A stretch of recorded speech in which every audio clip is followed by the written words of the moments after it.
அதிமுக கூட்டணியில வேட்பாளர் பட்டியல் அறிவிப்பு அடுத்தடுத்து மாற்றம், தேர்தல் பிரச்சார தொடக்கம்னு விறுவிறுப்பா வேலைகள்லாம் நடந்தாலுமே பிரபலங்கள் போட்டி போடும் தொகுதியில ஒரே பிராபலமா பேசிக்கிறாங்க.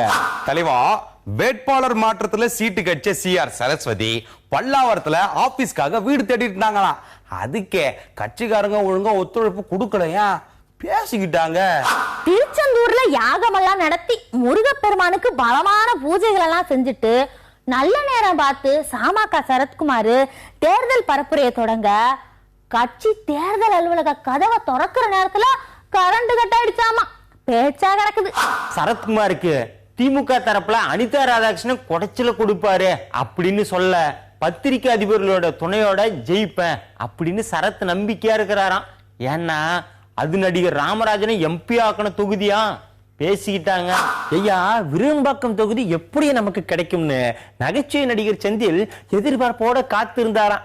சரி, சொந்த பந்தங்கள் அதிகமா இருக்கிற ராமநாதபுரத்துலயாவது சீட்டு கொடுங்கன்னு கேட்க அந்த கோட்டாவுல கருணாசுக்கு கிடைச்சிருச்சா பேசிக்கிடுதாங்க. ஐயா, கருணாசோட கட்சி அலுவலகம் திருவாடனை பாரதி நகர்ல திறக்க முயற்சி செஞ்சு சந்நிதி தெருவுக்கு மாத்திட்டாங்களா.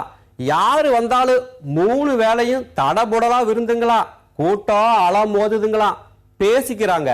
இன்னொரு பக்கம் தலைவா, திருவாடனை தொகுதியில கருணாசுக்கு பக்கபலமா ஜே.கே. ரித்தீஷ் இருக்கிறாரா.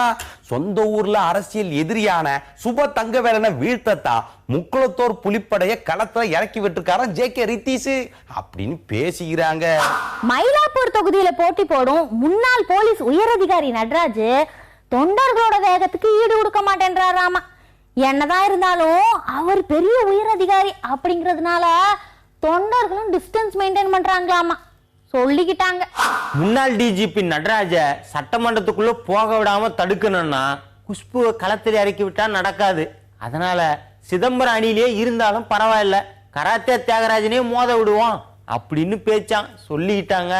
ஐயா, விஐபிக்கள் நிலைமையெல்லாம் இப்படி இருக்க முன்னாள் அமைச்சர்கள் பாடுதான் ரொம்பவே திண்டாட்டமா இருக்குதான். ஐவர் அணியில 2வது 3வது இடத்துல இருந்த ஓபிஎஸும் நத்தமும் இப்பவே பதுங்குறாங்களாம் பேசிக்கிடுதாங்க. ஐயா.